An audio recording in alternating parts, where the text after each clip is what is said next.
Neat ಪ್ರಶ್ನೆ ಪತ್ರಿಕೆ ಸೋರಿಕೆ ವಿರೋಧಿಸಿ ದೆಹಲಿಯಲ್ಲಿ ವಿದ್ಯಾರ್ಥಿಗಳು ಭಾರೀ ಪ್ರತಿಭಟನೆ ಮಾಡುತ್ತಿದ್ದಾರೆ. ಈ ಕುರಿತು ಪ್ರಧಾನಿ ಮೋದಿ ಪ್ರತಿಕ್ರಿಯಿಸಿದ್ದಾರೆ. ನಮ್ಮ ಯುವಜನರ ಕ್ಷೇಮ ಮತ್ತು ಭವಿಷ್ಯಕ್ಕಿಂತ ಮುಖ್ಯವಾದದ್ದು ಯಾವುದೂ ಇಲ್ಲ.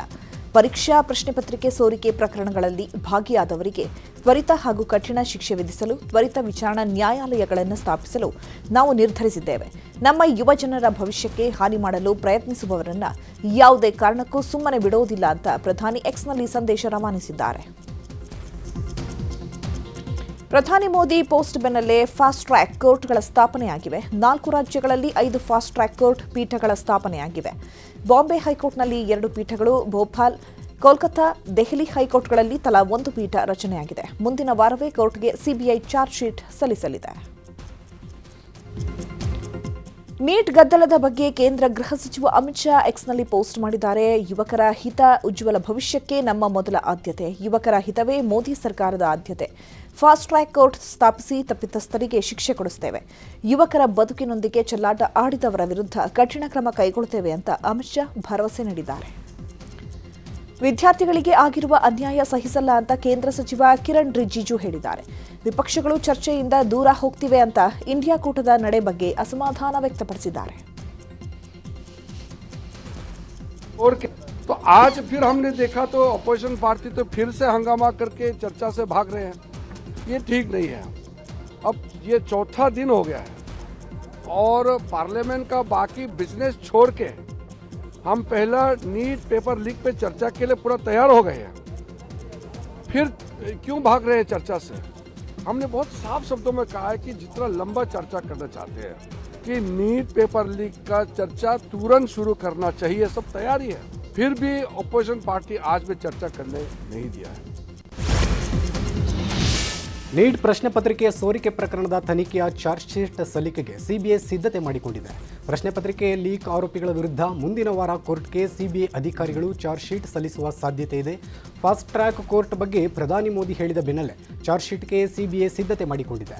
ಇದುವರೆಗೂ ಸಂಗ್ರಹಿಸಿದ ಸಾಕ್ಷ್ಯ ಹಾಗೂ ಆರೋಪಿಗಳ ವಿರುದ್ಧ ತನಿಖೆಯ ವರದಿಯನ್ನು ಮುಂದಿನ ವಾರ ಕೋರ್ಟ್ಗೆ ಸಲ್ಲಿಸಲು ಅಧಿಕಾರಿಗಳು ನಿರ್ಧಾರ ಮಾಡಿದ್ದಾರೆ. ಪ್ರಧಾನಿ ಮೋದಿ ಪೋಸ್ಟ್ಗೆ ಲೋಕಸಭಾ ವಿಪಕ್ಷ ನಾಯಕ ರಾಹುಲ್ ಗಾಂಧಿ ತಿರುಗೇಟು ಕೊಟ್ಟಿದ್ದಾರೆ. ಎಕ್ಸ್ನಲ್ಲಿ ಪೋಸ್ಟ್ ಮಾಡಿರುವ ರಾಹುಲ್ ಗಾಂಧಿ ನೀಟ್ ವಿದ್ಯಾರ್ಥಿಗಳ ಬಳಿ ಕ್ಷಮೆಯಾಚನೆಗೆ ಆಗ್ರಹಿಸಿದ್ದಾರೆ. ವಿದ್ಯಾರ್ಥಿಗಳ ಭವಿಷ್ಯಕ್ಕೆ ಹಾನಿ ಮಾಡಿದವರು ನೀವೇ. ಪ್ರಶ್ನೆ ಪತ್ರಿಕೆ ಸೋರಿಕೆ ಮಾಡಿದವರ ರಕ್ಷಿಸಿದ್ದೀರಿ. ವಿದ್ಯಾರ್ಥಿಗಳ ಬೇಡಿಕೆ ಸ್ಪಷ್ಟವಾಗಿದೆ. ಧರ್ಮೇಂದ್ರ ಪ್ರಧಾನ್ರನ್ನ ಸಚಿವ ಸ್ಥಾನದಿಂದ ವಜಾ ಮಾಡಿ. ವಿದ್ಯಾರ್ಥಿಗಳ ಮೇಲೆ ಹಲ್ಲೆ ನಡೆಸಿದವರ ವಿರುದ್ಧ ಕ್ರಮ ಕೈಗೊಳ್ಳಿ ಅಂತ ಒತ್ತಾಯಿಸಿದ್ದಾರೆ ರಾಹುಲ್. ನಿಮ್ಮ ಆಡಳಿತದಲ್ಲಿ ಶಿಕ್ಷಣ ವ್ಯವಸ್ಥೆ ಹದಗೆಟ್ಟಿದೆ ಅಂತ ಪ್ರಧಾನಿ ಮೋದಿ ವಿರುದ್ಧ ಎಐಸಿಸಿ ಅಧ್ಯಕ್ಷ ಮಲ್ಲಿಕಾರ್ಜುನ ಖರ್ಗೆ ಕಿಡಿಕಾರಿದ್ದಾರೆ. ಎಕ್ಸ್ನಲ್ಲಿ ಪೋಸ್ಟ್ ಮಾಡಿರುವ ಖರ್ಗೆ, ನಿಮ್ಮ ಸರ್ಕಾರ ಯುವಕರ ಮೇಲೆ ಲಾಠಿ ಚಾರ್ಜ್ ಮಾಡಿದೆ. ಎಸಿ ಅರಮನೆಗಳಿಂದ ಹೊರಬನ್ನಿ. ಯುವಜನರ 3 ಬೇಡಿಕೆಗಳನ್ನು ಈಡೇರಿಸಿ. ತಕ್ಷಣ ಶಿಕ್ಷಣ ಸಚಿವ ಪ್ರಧಾನ್ ಅವರನ್ನ ವಜಾಗೊಳಿಸಬೇಕು. ದೌರ್ಜನ್ಯ ಮತ್ತು ದಂಡನಾತ್ಮಕ ಕ್ರಮಗಳಿಗಾಗಿ ಕ್ಷಮೆಯಾಚಿಸಬೇಕು.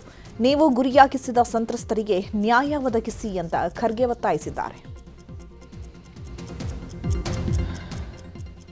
ಈಗ ನಾಯಕತ್ವ ಪ್ರದರ್ಶಿಸುವ ಸಮಯ ಬಂದಿದೆ. ಈಗಲಾದರೂ ವಿದ್ಯಾರ್ಥಿಗಳ ಬೇಡಿಕೆಗಳನ್ನು ಈಡೇರಿಸಿ ಅಂತ ಮೋದಿ ವಿರುದ್ಧ ಸಂಸದೆ ಪ್ರಿಯಾಂಕಾ ಗಾಂಧಿ ವಾಗ್ದಾಳಿ ನಡೆಸಿದ್ದಾರೆ. ವಿದ್ಯಾರ್ಥಿಗಳ ಮೇಲೆ ಯಾಕೆ ಲಾಠಿ ಚಾರ್ಜ್ ಮಾಡಲಾಗ್ತಿದೆ? ವಿದ್ಯಾರ್ಥಿಗಳ ಬಗ್ಗೆ ಕಾಳಜಿ ಇದ್ರೆ ಕರೆದು ಮಾತನಾಡಿ ಅಂತ ಪ್ರಿಯಾಂಕಾ ಗಾಂಧಿ ಹೇಳಿದ್ದಾರೆ. बच्चा कुछ कह रहा है, आप कुछ और कह रहे हो. नेता है, नेतृत्व दिखाने का समय आ गया है. नेतृत्व दिखाएं. बच्चे कुछ कह रहे हैं, पहले उनकी बात सुने. उनकी मांगे क्या है? स्पष्ट मांगे हैं. धर्मेंद्र प्रधान रिजाइन करे. दूसरा कि जितने भी जिन्होंने इनको मारा है, पीटा है, उन पे कार्रवाई हो.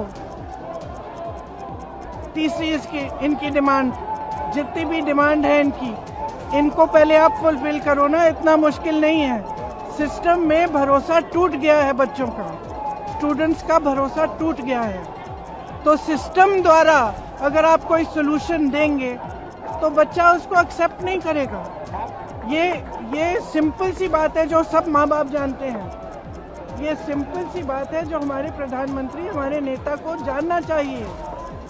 अगर उन्हें सोल्यूशन देना है वो बच्चों की बात सुने. जो बच्चों की ಕೇಂದ್ರ ಶಿಕ್ಷಣ ಸಚಿವ ಧರ್ಮೇಂದ್ರ ಪ್ರಧಾನ್ ರಾಜೀನಾಮೆಗೆ ಆಗ್ರಹಿಸಿ ದೆಹಲಿಯ ಜಂತರ್ ಮಂತರ್ನಲ್ಲಿ ಸಿಜೆಪಿ ಪ್ರತಿಭಟನೆ ಮಾಡ್ತಾ ಇದೆ. ಈ ಮಧ್ಯೆ ಮಾತುಕತೆಗೆ ಬನ್ನಿ ಅಂತ ಕೇಂದ್ರ ಸರ್ಕಾರ ಸಿಜೆಪಿಗೆ ಮತ್ತೆ ಮನವಿ ಮಾಡಿದೆ.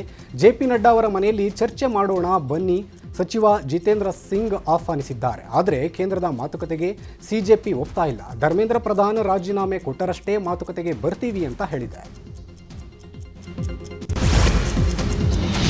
ದೇಶಾದ್ಯಂತ ನೀಟ್ ಹಗರಣದ ಕಿಚ್ಚು ಜೋರಾಗಿದೆ. ಸಂಸತ್ ಅಧಿವೇಶನದಲ್ಲಿ ಇವತ್ತು ಕೂಡ ನೀಟ್ ಹಗರಣ ಭಾರೀ ಸದ್ದು ಮಾಡಿತು. ವಿಪಕ್ಷ ಆಡಳಿತ ಪಕ್ಷ ಸದಸ್ಯರ ನಡುವೆ ಜಟಾಪಟಿ ನಡೆಯಿತು. ರಾಜ್ಯಸಭೆ ಲೋಕಸಭೆ ಎರಡೂ ಕಡೆಯೂ ಕೇಂದ್ರ ಸಚಿವ ಧರ್ಮೇಂದ್ರ ಪ್ರಧಾನ್ ರಾಜೀನಾಮೆಗೆ ವಿಪಕ್ಷಗಳು ಪಟ್ಟು ಹಿಡಿದವು. ಈ ವೇಳೆ ದೊಡ್ಡ ಕೋಲಾಹಲವೇ ನಡೆಯಿತು. ವಿದ್ಯಾರ್ಥಿಗಳ ಭವಿಷ್ಯ ನಮಗೆ ಮುಖ್ಯ, ಇದರಲ್ಲಿ ರಾಜಕೀಯ ಮಾಡಬೇಡಿ ಅಂತ ಬಿಜೆಪಿಗರು ತಿರುಗೇಟು ಕೊಟ್ಟರು. ಗದ್ದಲ ಜೋರಾದ ಹಿನ್ನೆಲೆ ಕಲಾಪವನ್ನು ನಾಳೆ ಮುಂದೂಡಿಕೆ ಮಾಡಲಾಗಿದೆ. जो किसी को नहीं बोलने दूंगा प्रश्नकाल के अंदर प्रश्नकाल ही चलेगा कि वो प्रश्नकाल के बाद आए, चर्चा करें नियमों के तहत। मैं इस विषय पर चर्चा करने की अनुमति दूंगा। सदन की कार्रवाई आज 12 बजे तक स्थगित की जाती है।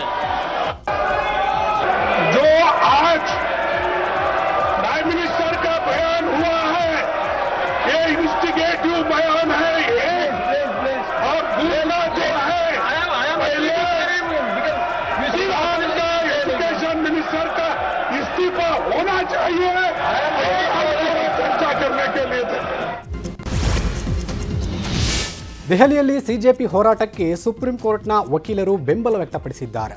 ವಿದ್ಯಾರ್ಥಿಗಳ ಬೆಂಬಲವಾಗಿ ನಿಲ್ಲುವುದಾಗಿ ಸಂವಿಧಾನದ ಪ್ರಸ್ತಾವನೆ ಓದಿ ವಕೀಲರು ಬೆಂಬಲ ಸೂಚಿಸಿದ್ದಾರೆ. ಪ್ರಜಾಪ್ರಭುತ್ವ ಉಳಿಸಿ ಸಂವಿಧಾನ ಉಳಿಸಿ ಅಭಿಯಾನದ ಮೂಲಕ ವಿದ್ಯಾರ್ಥಿಗಳಿಗೆ ವಕೀಲರು ಬೆಂಬಲ ಕೊಟ್ಟಿದ್ದಾರೆ.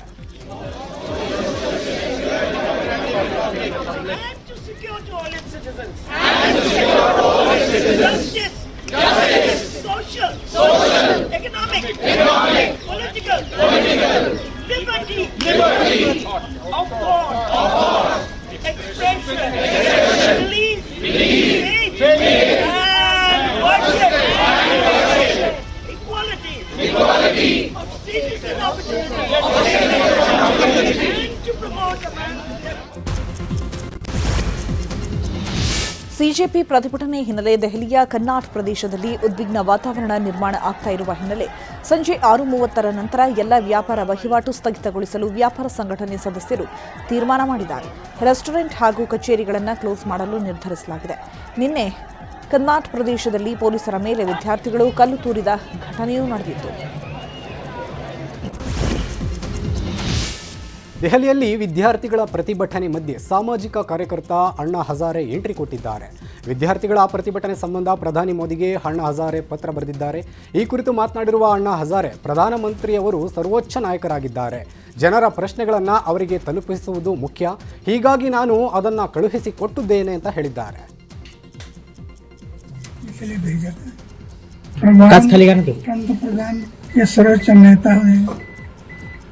जनता के प्रश्न उनके पास जाना जरूरी है, इसलिए भेजा था।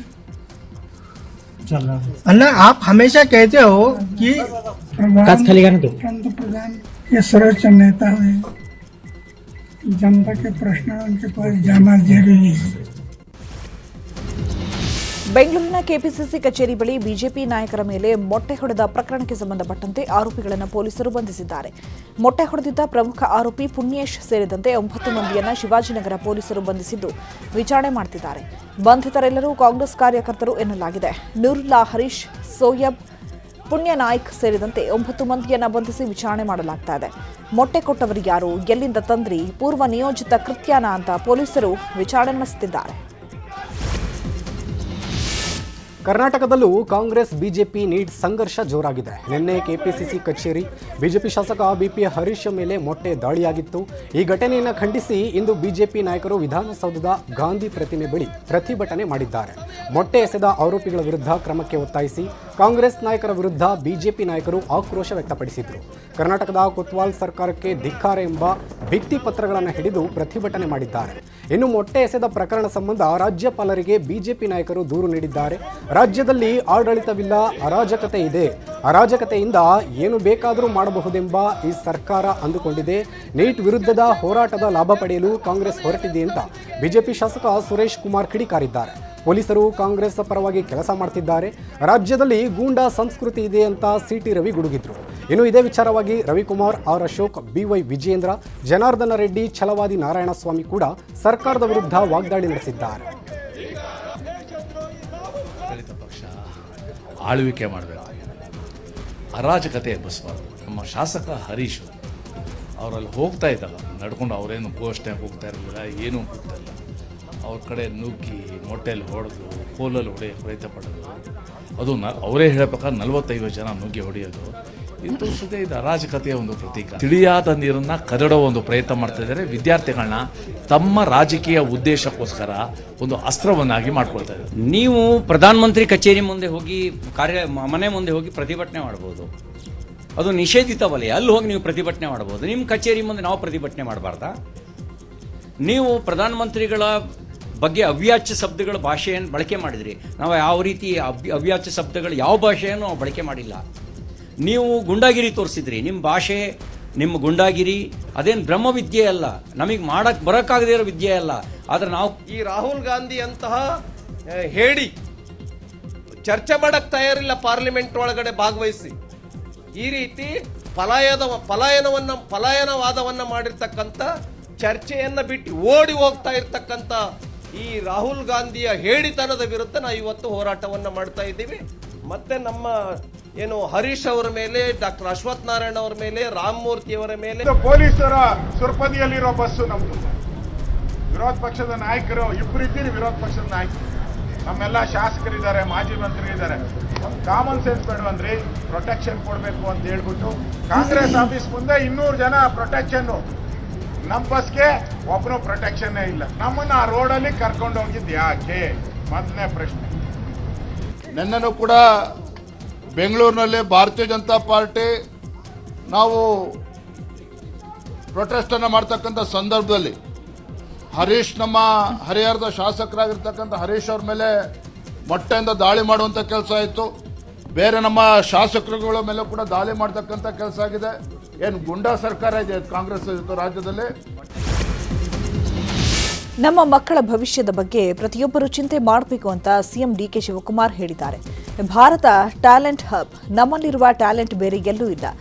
ಪ್ರತಿಭಟನೆಯನ್ನ ಸ್ವಂತ ಇಚ್ಛೆಯಿಂದ ಮಾಡಲು ಹೊರಟಿದ್ದಾರೆ. ಪ್ರತಿಭಟನೆ ಮಾಡುವುದು ಎಲ್ಲ ಯುವಕರ ಹಕ್ಕು, ಎಲ್ಲ ಪಕ್ಷಗಳ ಹಕ್ಕು. ಅವರ ಮೇಲೆ ಲಾಠಿ ಚಾರ್ಜ್ ಮಾಡಿ ಧಮಕಿ ಹಾಕಿದ್ದಾರೆ ಅಂತ ಕೇಂದ್ರ ಸರ್ಕಾರದ ವಿರುದ್ಧ DK ಶಿವಕುಮಾರ್ ಗುಡುಗಿದ್ದಾರೆ.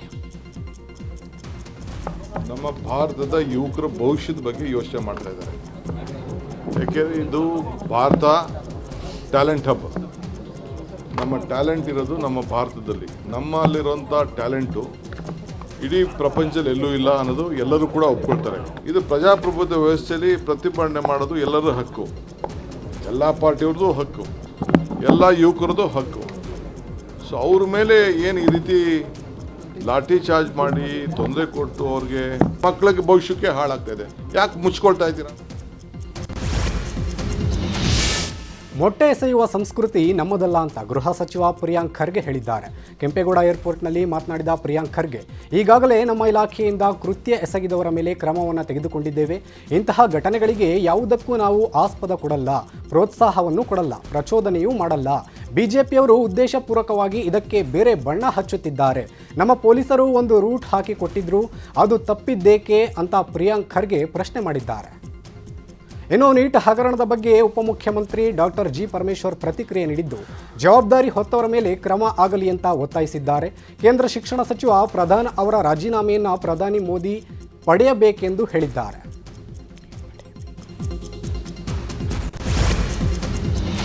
ರಾಜ್ಯಾದ್ಯಂತ ನೀಟ್ ಹಗರಣದ ರಾಜಕೀಯ ಜಟಾಪಟಿ ತಾರಕಕ್ಕೇರಿದೆ. ಶಿವಮೊಗ್ಗದಲ್ಲಿ ಕಾಂಗ್ರೆಸ್ ಕಾರ್ಯಕರ್ತರು ಬಿಜೆಪಿ ಕಚೇರಿಗೆ ಮುತ್ತಿಗೆ ಹಾಕಿದ್ದಾರೆ. ಪೊಲೀಸರನ್ನೇ ತಳ್ಕೊಂಡು ಕಚೇರಿಯ ಒಳಗೆ ನುಗ್ಗಿದ್ರು ಕಾಂಗ್ರೆಸ್ ಕಾರ್ಯಕರ್ತರು. ಕಚೇರಿ ಒಳಗೆ ಬಿಜೆಪಿ ಕಾರ್ಯಕರ್ತರ ಜೊತೆ ವಾಗ್ವಾದ ನಡೆಯಿತು. ಕಾರ್ಯಕರ್ತರನ್ನ ಪೊಲೀಸರು ವಶಕ್ಕೆ ಪಡೆದರು. ಈ ವೇಳೆ ಪೊಲೀಸ್ ಜೀಪ್ ಮೇಲೆ ಹತ್ತಿ ಕಾಂಗ್ರೆಸ್ ಕಾರ್ಯಕರ್ತರು ಹುಚ್ಚಾಟವಾಡಿದ್ರು. ಇನ್ನು ಬಿಜೆಪಿಗರು ಕೂಡ ರಸ್ತೆ ತಡೆದು ಪ್ರತಿಭಟನೆ ಮಾಡಿ ಕಾಂಗ್ರೆಸ್ ವಿರುದ್ಧ ಆಕ್ರೋಶ ವ್ಯಕ್ತಪಡಿಸಿದ್ದಾರೆ. ಇದೇ ವೇಳೆ ಶಿವಮೊಗ್ಗ ಜಿಲ್ಲಾ ಕಾಂಗ್ರೆಸ್ ಕಚೇರಿಗೆ ನುಗ್ಗಿದ ಬಿಜೆಪಿ ಕಾರ್ಯಕರ್ತರು ಮೊಟ್ಟೆ ಎಸೆದು ಫ್ಲೆಕ್ಸ್ ಹರಿದು ಆಕ್ರೋಶ ವ್ಯಕ್ತಪಡಿಸಿದ್ದಾರೆ. ಕಾಂಗ್ರೆಸ್ ಕಚೇರಿಯತ್ತ ಪೆಟ್ರೋಲ್ ಜೊತೆ ಏಕಾಏಕಿ ನುಗ್ಗಿದ ಬಿಜೆಪಿ ಕಾರ್ಯಕರ್ತರನ್ನ ತಡೆಯಲು ಪೊಲೀಸರು ಹರಸಾಹಸ ಪಟ್ಟಿದ್ದಾರೆ. ಬಳಿಕ 20ಕ್ಕೂ ಹೆಚ್ಚು ಕಾರ್ಯಕರ್ತರನ್ನ ಪೊಲೀಸರು ವಶಪಡಿಸಿಕೊಂಡಿದ್ದಾರೆ. ಬಿಜೆಪಿ ಕಾರ್ಯಕರ್ತರ ವರ್ತನೆ ಖಂಡಿಸಿದ ಕಾಂಗ್ರೆಸ್ ಕಾರ್ಯಕರ್ತರು ಮಳೆಯಲ್ಲೇ ಪ್ರತಿಭಟನೆ ನಡೆಸಿದ್ದಾರೆ. ಕಾಂಗ್ರೆಸ್ ಕಚೇರಿಗೆ ಮುತ್ತಿಗೆ ಹಾಕಿದ್ದಕ್ಕೆ ಪ್ರತಿಯಾಗಿ ಪ್ರತಿಭಟನೆ ನಡೆಸಿದ್ದಾರೆ. ಕಾಂಗ್ರೆಸ್ ಕಚೇರಿ ಎದುರು ಬಿಜೆಪಿ ವಿರುದ್ಧ ಧಿಕ್ಕಾರ ಕೂಗಿದ್ದಾರೆ. ನಂತರ ಕಾಂಗ್ರೆಸ್ ಕಾರ್ಯಕರ್ತರನ್ನ ವಶಕ್ಕೆ ಪಡೆದ ಪೊಲೀಸರು ಬಸ್ನಲ್ಲಿ ಕರೆದೊಯ್ದಿದ್ದಾರೆ. ಇನ್ನು ಬಾಗಲಕೋಟೆಯಲ್ಲೂ ಕಾಂಗ್ರೆಸ್ ಪ್ರತಿಭಟನೆ ಜೋರಾಗಿತ್ತು. ನವನಗರದಲ್ಲಿರುವ ಜಿಲ್ಲಾಡಳಿತ ಭವನದ ಮುತ್ತಿಗೆಗೆ ಪ್ರತಿಭಟನಾಕಾರರು ಯತ್ನಿಸಿದರು. ಈ ವೇಳೆ ಪೊಲೀಸರು ಪ್ರತಿಭಟನಾಕಾರರ ನಡುವೆ ತಳ್ಳಾಟ ನೂಕಾಟ ಆಯಿತು. ಕೆಲ ಕಾಂಗ್ರೆಸ್ ಕಾರ್ಯಕರ್ತರನ್ನ ಪೊಲೀಸರು ವಶಕ್ಕೆ ಪಡೆದರು.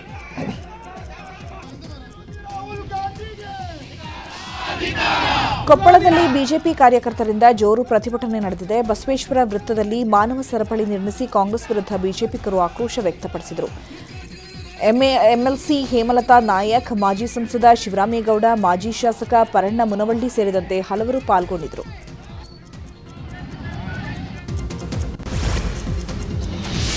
ನೀಟ್ ಪ್ರಶ್ನೆ ಪತ್ರಿಕೆ ಸೋರಿಕೆ ಪ್ರಕರಣ ಸಂಬಂಧ ಚಿತ್ರದುರ್ಗ ಜಿಲ್ಲೆಯ ಮೊಳಕಾಲ್ಮೂರು ಪಟ್ಟಣದಲ್ಲಿ ವಿದ್ಯಾರ್ಥಿಗಳು ಪ್ರತಿಭಟನೆ ಮಾಡಿದ್ದಾರೆ. ನೈತಿಕ ಹೊಣೆ ಹೊತ್ತು ಕೇಂದ್ರ ಶಿಕ್ಷಣ ಸಚಿವ ಧರ್ಮೇಂದ್ರ ಪ್ರಧಾನ್ ರಾಜೀನಾಮೆ ನೀಡಬೇಕೆಂದು ಸಮಾಜ ಪರಿವರ್ತನಾ ಸಮಾಜದ ನೇತೃತ್ವದಲ್ಲಿ ವಿದ್ಯಾರ್ಥಿಗಳ ಪ್ರೊಟೆಸ್ಟ್ ಮಾಡಿದ್ದಾರೆ. ಇನ್ನು ನೀಟ್ ಹಗರಣ ವಿಚಾರವಾಗಿ ದೆಹಲಿಯಲ್ಲಿ ವಿದ್ಯಾರ್ಥಿಗಳ ಪ್ರತಿಭಟನೆಗೆ ಹಾವೇರಿಯಲ್ಲೂ ಬೆಂಬಲ ವ್ಯಕ್ತವಾಗಿದೆ. ಎಸ್ಎಫ್ಐ ನೇತೃತ್ವದಲ್ಲಿ ವಿಶ್ವವಿದ್ಯಾಲಯದ ಮುಂಭಾಗ ವಿದ್ಯಾರ್ಥಿಗಳು ಪ್ರತಿಭಟನೆ ಮಾಡಿದ್ದಾರೆ.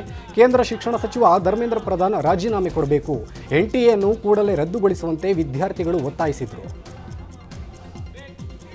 ಇತ್ತ ಧಾರವಾಡದಲ್ಲಿ ಬಿಜೆಪಿಯಿಂದ ಪ್ರತಿಭಟನೆ ನಡೆಯಿತು. ವಿದೇಶಿ ಹಣದಲ್ಲಿ ಕಾಂಗ್ರೆಸ್ ಪ್ರತಿಭಟನೆ ಮಾಡ್ತಿದೆ, ವಿದ್ಯಾರ್ಥಿಗಳ ಹೆಸರಲ್ಲಿ ಕಾಂಗ್ರೆಸ್ ರಾಜಕಾರಣ ಮಾಡ್ತಾ ಇದೆ ಅಂತ ಘೋಷಣೆ ಕೂಗಿ ಬಿಜೆಪಿಗರು ಪ್ರತಿಭಟನೆ ಮಾಡಿದ್ದಾರೆ. ಇನ್ನು ಇದೇ ರೀತಿ ತುಮಕೂರಲ್ಲೂ ಕಾಂಗ್ರೆಸ್ ವಿರುದ್ಧ ಬಿಜೆಪಿ ಕಾರ್ಯಕರ್ತರು ಪ್ರತಿಭಟನೆ ಮಾಡಿದ್ದಾರೆ.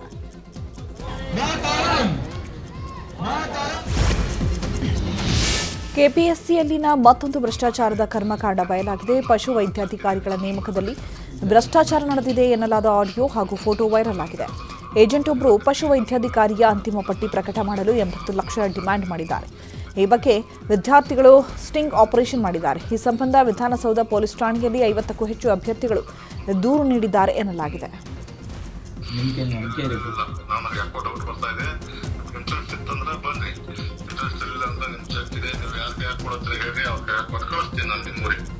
ಇಲ್ಲ ಸರ್, ಅಮೌಂಟ್ ರೆಡಿ ಇದೆ ಸರ್. ಅಪ್ಪ ಇದ್ರೆ ಬೇಕಾದ್ರೆ ಮಾತಾಡಿ. ಅಮೌಂಟ್ ಪ್ರಶ್ನೆ ಬಂದಿಲ್ಲ, ನೀವು ಮಾತಾಡೋದು ನನಗೊಂಥರ ಯಾಕೋ ಡೌಟ್ ಅನಿಸ್ತಾ ಇದೆ.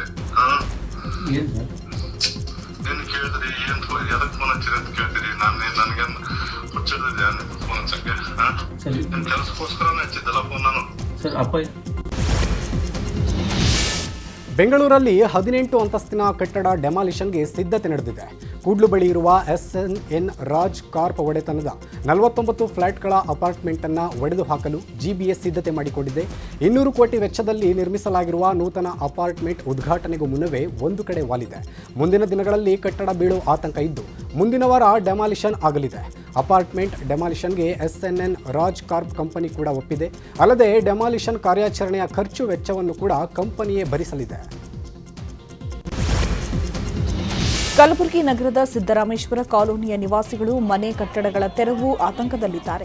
ಜಮೀನು ಮಾಲೀಕ ಮೊಹಮ್ಮದ್ ಸಲಿಮುದ್ದೀನ್ ಪರವಾಗಿ ಕೋರ್ಟ್ ನೀಡಿದ ಆದೇಶದಂತೆ ಸರ್ವೆ ನಂಬರ್ 36 ಮತ್ತು 95ರಲ್ಲಿನ 300ಕ್ಕೂ ಹೆಚ್ಚು ಮನೆಗಳನ್ನು ತೆರವುಗೊಳಿಸಲು ಅಧಿಕಾರಿಗಳು ಮುಂದಾಗಿದ್ದಾರೆ. ಆದರೆ ಇದಕ್ಕೆ ನಿವಾಸಿಗಳು ತೀವ್ರ ವಿರೋಧ ವ್ಯಕ್ತಪಡಿಸಿದ್ದಾರೆ. ನೋಟರಿ ಆಧಾರದಲ್ಲಿ ಸೈಟ್ ಖರೀದಿಸಿ 30-40 ವರ್ಷಗಳಿಂದ ಅಂದರೆ 30ರಿಂದ 40 ವರ್ಷಗಳಿಂದ ವಾಸಿಸ್ತಾ ಇರುವಂತಹ ಜನರು ಈಗ ಮನೆಗಳನ್ನು ಕಳೆದುಕೊಳ್ಳುವಂತಹ ಆತಂಕದಲ್ಲಿದ್ದಾರೆ. ಪ್ರಾಣ ಹೋದರೂ ಮನೆ ಕಟ್ಟಡಗಳ ತೆರವು ಮಾಡಲು ಬಿಡಲ್ಲ ಅಂತ ಪಟ್ಟು ಹಿಡಿದಿದ್ದಾರೆ. ಚಿಕ್ಕಬಳ್ಳಾಪುರದ ನಕ್ಕಲಕುಂಟೆ ವಾರ್ಡ್ನಲ್ಲಿ ಹೆಣ್ಣು ಮಗುವನ್ನು ತಂದೆಯೇ ಕೊಲೆ ಮಾಡಿರುವ ಆರೋಪ ಕೇಳಿಬಂದಿದೆ. ಇಮ್ರಾನ್ ಮುಸ್ತಾನ್ ದಂಪತಿಗೆ 2ನೇ ಮಗು ಹೆಣ್ಣು ಜನಿಸಿದೆ. 13 ದಿನದ ನೂರ್ ಆಹಾನ ಮಗುವನ್ನು ಮನೆ ಮುಂದೆ ಇರುವ ತೊಟ್ಟಿಗೆ ಹಾಕಿ ತಂದೆಯೇ ಕೊಲೆ ಮಾಡಿದ್ದಾನೆಂದು ಕುಟುಂಬಸ್ಥರು ಆರೋಪಿಸಿದ್ದಾರೆ. ಈ ಸಂಬಂಧ ನಗರ ಠಾಣೆಯಲ್ಲಿ ಕೇಸ್ ದಾಖಲಾಗಿದೆ. ಸದ್ಯ ತಂದೆ ಇಮ್ರಾನ್ನನ್ನು ಪೊಲೀಸರು ವಶಪಡಿಸಿಕೊಂಡು ವಿಚಾರಣೆ ನಡೆಸಿದ್ದಾರೆ. ಮಂಡ್ಯ ಜಿಲ್ಲೆಯ ಕೆಆರ್ಎಸ್ನ ಅರಳಿಕಟ್ಟೆ ಬಸ್ ಸ್ಟಾಪ್ ಬಳಿ ಮಲಗಿದ್ದ ವ್ಯಕ್ತಿ ತಲೆ ಮೇಲೆ ಕಲ್ಲು ಎತ್ತು ಹಾಕಿ ಹತ್ಯೆ ಮಾಡಿದ್ದ ಆರೋಪಿಯನ್ನ ಪೊಲೀಸರು ಬಂಧಿಸಿದ್ದಾರೆ. ಅಂಬರೀಶ್ ಬಂಧಿತ ಆರೋಪಿ. ಜುಲೈ 6ರಂದು ಕುಡಿದ ಮತ್ತಿನಲ್ಲಿ ಜೊತೆಯಲ್ಲಿದ್ದ ರಾಕೇಶ್ನನ್ನ ಆರೋಪಿ ಅಂಬರೀಶ್ ಹತ್ಯೆ ಮಾಡಿದ್ದ. ಹತ್ಯೆ ಮಾಡಿ ಏನೂ ಗೊತ್ತಿಲ್ಲದಂತೆ ಅಲ್ಲಿಂದ ಎಸ್ಕೇಪ್ ಆಗಿದ್ದ.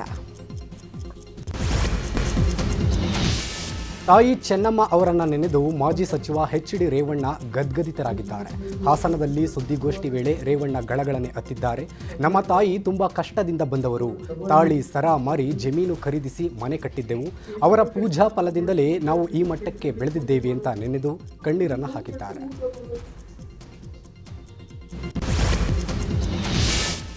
ಟ್ರಾನ್ಸ್ ಫ್ಯಾಟ್ ಸೇವನೆಯಿಂದ ಹೆಚ್ಚು ಹಾರ್ಟ್ ಅಟ್ಯಾಕ್ ಆಗ್ತಾ ಇದೆ ಅಂತ ವಿಶ್ವ ಆರೋಗ್ಯ ಸಂಸ್ಥೆಯಿಂದ ಸ್ಫೋಟಕ ಮಾಹಿತಿ ಹೊರಬಿದ್ದಿದೆ. ಬಜ್ಜಿ, ಬೋಂಡಾ, ಪಕೋಡಾ, ಬೇಕರಿ ಪದಾರ್ಥ ಹಾಗೂ chips packet, snacks, pizza, burger, French ಫ್ರೈಸ್ನಲ್ಲಿ ಅಧಿಕ ಟ್ರಾನ್ಸ್ ಫ್ಯಾಟ್ ಪತ್ತೆಯಾಗಿದೆ. ಚಾಮರಾಜನಗರದ ಬಂಡೀಪುರ ಹುಲಿ ಸಂರಕ್ಷಿತ ಪ್ರದೇಶದಲ್ಲಿ ಹುಲಿ ಜಿಂಕೆಯನ್ನು ಬೇಟೆಯಾಡಿದೆ. ಜಿಂಕೆಗಳ ಹಿಂಡಿನ ಮೇಲೆ ಹುಲಿ ದಾಳಿ ನಡೆಸಿ ಒಂದು ಜಿಂಕೆಯನ್ನು ಬೇಟೆಯಾಡಿದೆ. ಈ ದೃಶ್ಯವನ್ನು ಸಫಾರಿಗೆ ತೆರಳಿದ್ದವರು ಮೊಬೈಲ್ನಲ್ಲಿ ಸೆರೆ ಹಿಡಿದಿದ್ದಾರೆ. ಚಿಕ್ಕಮಗಳೂರಿನಲ್ಲಿ ಹಲವೆಡೆ ಮಳೆಯಾದರೆ ಇನ್ನೂ ಕೆಲವೆಡೆ ವರುಣ ಕೈಕೊಟ್ಟಿದ್ದಾನೆ. ಕಡೂರು ತಾಲೂಕಿನಲ್ಲಿ ಮಳೆಗಾಗಿ ಅಯ್ಯನಕೆರೆ, ಮದಕದ ಕೆರೆ, ತಪ್ಪಲಿನ ಗ್ರಾಮಸ್ಥರು ಶಕುನ ರಂಗನಾಥ ಸ್ವಾಮಿಗೆ 101 ಎಡೆ ಬಾಳೆಹಣ್ಣು ರಸಾಯನ ನೈವೇದ್ಯ ಅರ್ಪಿಸಿ ವಿಶೇಷ ಪೂಜೆ ಮಾಡಿದ್ದಾರೆ. ದಕ್ಷಿಣ ಕನ್ನಡ ಜಿಲ್ಲೆಯ ಕುಂದಲ್ಪಾಡಿ ಎಂಬಲ್ಲಿ ನಡೆಯುತ್ತಿದ್ದ ಕಪ್ಪು ಕಲ್ಲು ಗಣಿಗಾರಿಕೆ ನಡೆಯುತ್ತಿತ್ತು. ಜಯಪ್ರಕಾಶ್ HR ಎಂಬುವವರಿಗೆ ಸೇರಿದ ಜಾಗದಲ್ಲಿ ಗಣಿಗಾರಿಕೆ ನಡೆಯುತ್ತಾ ಇತ್ತು. ಈ ಬಗ್ಗೆ ನಿಮ್ಮ ನ್ಯೂಸ್ 18 ವರದಿ ಪ್ರಸಾರ ಮಾಡಿತ್ತು. ಈ ಬೆನ್ನಲ್ಲೇ ಎಚ್ಚೆತ್ತ ಕೊಡಗು ಗಣಿ ಮತ್ತು ಭೂವಿಜ್ಞಾನ ಇಲಾಖೆ ಅಧಿಕಾರಿಗಳು ಗಣಿಗಾರಿಕೆ ಬಂದ್ ಮಾಡುವಂತೆ ಆದೇಶಿಸಿದ್ದಾರೆ. ಭಗವಾನ್ ಮಹಾವೀರ್ ಜೈನ್ ಆಯುರ್ವೇದಿಕ್ ಮೆಡಿಕಲ್ ಕಾಲೇಜಿನಲ್ಲಿ ಘಟಿಕೋತ್ಸವ ಕಾರ್ಯಕ್ರಮ ನಡೆಯಿತು. ಈ ಕಾರ್ಯಕ್ರಮಕ್ಕೆ ರಾಜ್ಯಪಾಲ ಥಾವರ್ಚಂದ್ ಗೆಹ್ಲೋಟ್ ಚಾಲನೆ ಕೊಟ್ಟಿದ್ದಾರೆ. ಗದಗ ಜಿಲ್ಲೆ ಗಜೇಂದ್ರಗಡ ಪಟ್ಟಣದ TTD ಕಲ್ಯಾಣ ಮಂಟಪದ ಆವರಣದಲ್ಲಿ ಕಾರ್ಯಕ್ರಮ ಅದ್ದೂರಿಯಾಗಿ ನಡೆದಿದೆ.